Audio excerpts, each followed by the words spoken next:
Bienvenidos todas y todas al podcast del día de hoy. Hoy nos encontramos en un podcast especial. Tenemos un tema interesantísimo en este podcast Teach United y con un agregado, con unos invitados especialísimos de Viva Valores Perú. Hoy, como les estoy mencionando, tenemos este tema muy interesante, las redes de práctica, las comunidades profesionales de aprendizaje, más conocido como CPAs. Pero esto es algo novedoso, es algo actual, lo estamos apenas descubriendo en el 2023 y la respuesta a esto es no, es un modelo que no es tan reciente, que viene desde los años 80 y 90 y que estuvo muy de moda en Estados Unidos, donde los docentes se reunían para discutir de forma crítica y encontrar soluciones de cómo podrían mejorar los aprendizajes de los alumnos con la intención de llegar a acuerdos comunes y posteriormente implementar esas acciones o esas soluciones de forma individual en sus escuelas. Es muy interesante. Además de eso, quiero darle el pase a mi compañero Jones para que nos explique un poquito más de qué son estas CPA. Adelante, Jones. Gracias, Pedro. Sí, definitivamente las comunidades profesionales de aprendizaje de las PLC, por sus siglas en inglés, Professional Learning Community, nos invitan a poder trabajar de forma unida, no desligados, no egocentristas, pensando en que todo lo que hacemos es para mi bien y el bienestar y solamente lo tengo que tener yo. Las comunidades profesionales de aprendizaje son escenarios idóneos para poder encontrar soluciones a los constantes problemas que aquejan la educación de las escuelas y colegios actualmente. Es una, como decía Pedro, es una herramienta que desde hace algunos años se viene implementando en muchos países. Latinoamérica, pues todavía es un poco más nuevo este escenario, pero que viene tomando fuerza en los últimos tiempos, ya que se ve la necesidad de trabajar en conjunto para brindar a los educadores oportunidades que mejoren directamente esos procesos de enseñanza y aprendizaje en el aula. Estas comunidades también nos permiten establecer lazos de confianza, lazos de trabajo más fuertes para vernos como un equipo real, un equipo que está dispuesto a hacer ajustes, a hacer cambios importantes en la metodología de trabajo en beneficio de los estudiantes a los cuales se atienden. Además, estos espacios nos permiten conocer sobre nuevas herramientas investigativas, nuevos conceptos, nuevos contenidos y, por qué no mencionar también nuevos elementos tecnológicos que podamos implementar en el aula. Así, llevarles a nuestros estudiantes un mejor panorama, un mejor escenario. Y finalmente, estas comunidades nos ayudan a reflexionar sobre qué se está haciendo bien y qué se puede mejorar, porque definitivamente cuando trabajamos en equipo, los resultados se ven en una cultura de cambio, una cultura escolar de mejora continua. Jones, muchísimas gracias por estas palabras y vea qué interesante vamos a tener hoy la actividad de este podcast, que vamos a conocer entonces con Michael un ejemplo de cómo se usa esto, pues él es un conocedor de todas estas prácticas en Costa Rica y pues nos va a traer cómo es ese ejemplo de uso de un CPA, pues aquí en su conocimiento en lo que es Costa Rica. Adelante, Michael. Muchas gracias. Y es que las comunidades de aprendizaje crean un clima perfecto, ¿verdad? De altas expectativas por parte de todos los involucrados. Y hablamos involucrados no solamente en el ámbito como docentes o como maestros, sino que podemos invitar a participar, ¿verdad? Tanto al nivel administrativo como a padres de familia, líderes comunales. ¿Por qué? Porque van a tener un énfasis o van a aportar sus conocimientos y poder crear esta comunidad amplia de distintas habilidades y conocimientos para mejora de la educación. Y es por eso que muchos centros educativos hoy en día pueden generar, por ejemplo, una reunión mensual donde se reúnen y pueden conversar sobre lo que está sucediendo en los centros educativos.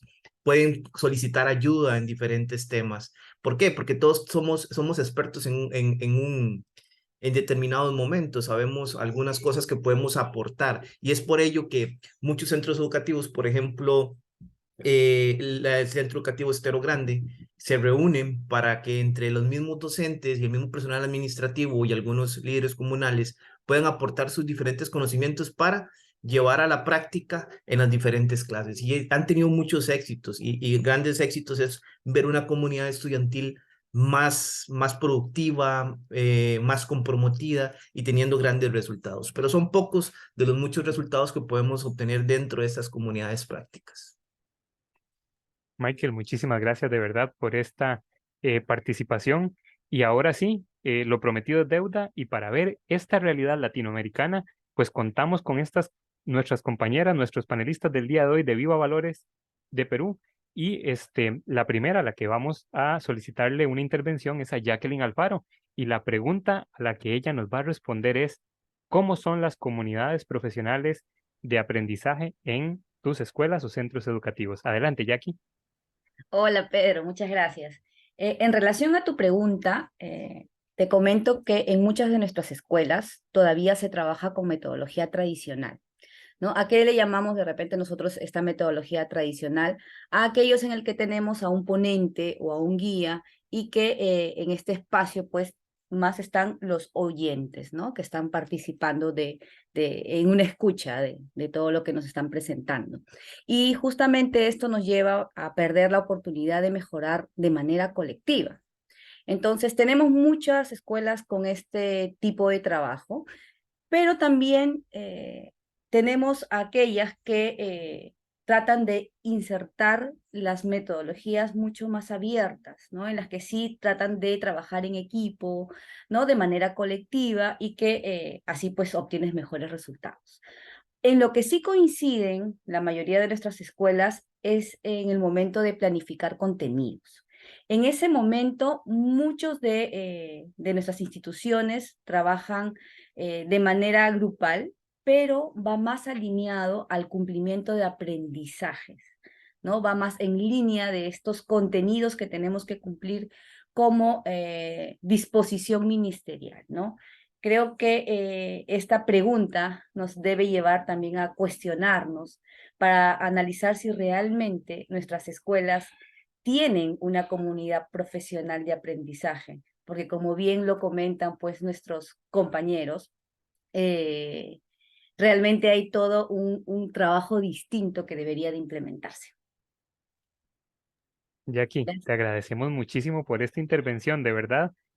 Nos dejas muchísimo más clara las ideas de cómo nuestra América Latina pues va evolucionando. Me parece que tienen un buen inicio y que ahora pues les queda una labor, un trabajo por hacer en ir cambiando esa CPA o esas redes de práctica que lleguen a evolucionar.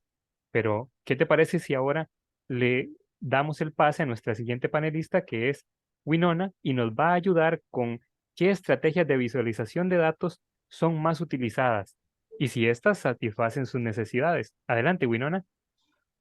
¿Qué tal? Hola con todos. Un gusto que nos hayan invitado. Respondiendo a la pregunta y tomando mucho lo que mencionó también Jackie, ¿no? Desde la experiencia de nosotros como organización o como Viva, ¿no? Y dentro de los proyectos que podemos realizar, ¿no? Con ciertas instituciones educativas en las que vamos a trabajar, vemos que sí suelen centrarse en esta metodología tradicional. No suelen implementar estrategias, al menos de visualización de datos, que los podría beneficiar, o más que todo, estrategias de visualización modernas, que sean útiles y que obviamente satisfagan lo que se necesita, ¿no? El tema en las cuestiones de los datos. Entonces, dentro de ellos podemos tener tal vez el más básico que ellos pueden utilizar, que es Excel, ¿no? Siempre y cuando los docentes que nosotros podamos ver, o los docentes que podamos, que puedan trabajar con nosotros, tengan ese dominio de habilidades tecnológicas, de las cuales muchos de los docentes carecen, ¿no? ¿En qué sentido? No hay tal vez una debilidad, capacitaciones en relación a esas habilidades tecnológicas, donde ellos puedan acceder también a este tipo de nuevas estrategias de visualización, ¿no? No hay mucho el ímpetu o la motivación de ellos también de querer investigar algo más, ¿no? Entonces, si bien es cierto, el Excel es una herramienta que sí va a beneficiar a la visualización de datos, pero siempre y cuando esto sea utilizada tal vez de una manera adecuada o se tenga el conocimiento básico de la utilización. Excelente, qué buen aporte. Sí, definitivamente es parte de lo que nos hace falta a todos las personas docentes o maestros, ir incorporándonos en esas nuevas tecnologías o utilizar el Excel de una buena manera, que no lo hemos tal vez todavía incorporado en nuestra vida cotidiana, pues ir tratando de investigarlo y aprendiendo. Muchísimas gracias, Winona. Y vamos a hacer un cierre de impacto, porque esta pregunta que viene tiene su complicación. Y vamos a pedirle entonces a Lorena que nos colabore con la siguiente pregunta de ¿con qué frecuencia se interpone la culpa en las reuniones de las conversaciones de los datos de los profesores? Adelante, Lore. Hola Pedro, gracias por la invitación. Y bueno, centrándome en la pregunta que acabas de hacer y un poco recordando las intervenciones que hemos tenido con diferentes grupos de profesores en diferentes realidades, en diferentes escuelas, podemos, o yo podría decir en todo caso que la frecuencia es alta, ¿no? Esto de echarse la culpa entre ellos cuando se presenta un problema, se obtiene un resultado que se podría denominar negativo. Los docentes lo que suelen hacer es echarse la culpa entre ellos. Buscan siempre al responsable y señalan al compañero, a la compañera o al director muchas veces, ¿no? Ellos sienten que están siendo cuestionados en su labor profesional, las emociones empiezan a movilizarse, empiezan a elevar la voz, incluso tratando de que su posición sea respetada y de no aceptar una responsabilidad también. Pero se centran más en eso, ¿no? En juzgar. Los comentarios giran siempre en torno al problema, mas no se centran en una solución y suelen tomar estos resultados de manera personal, cuando en realidad lo que podrían ellos hacer es simplemente visualizar el problema como lo que es, transformarlo en una meta para alcanzar los objetivos. Uy, Lore, esto que comentas, de verdad que me llega muchísimo al sentimiento, porque es algo muy normal que siempre busquemos señalar con el dedo a quién está haciendo mal, pero como para curarnos o salvarnos nosotros y no resolver al final nada. Recordemos así como para cierre de este magnífico podcast que no tenemos que olvidarnos de la importancia de estas redes de práctica y que trabajar en equipo es lo que buscan esa mejoría para hacer que la educación, el proceso de enseñanza-aprendizaje avance. Muchas gracias a todos nuestros escuchas y nos vemos en otra actividad.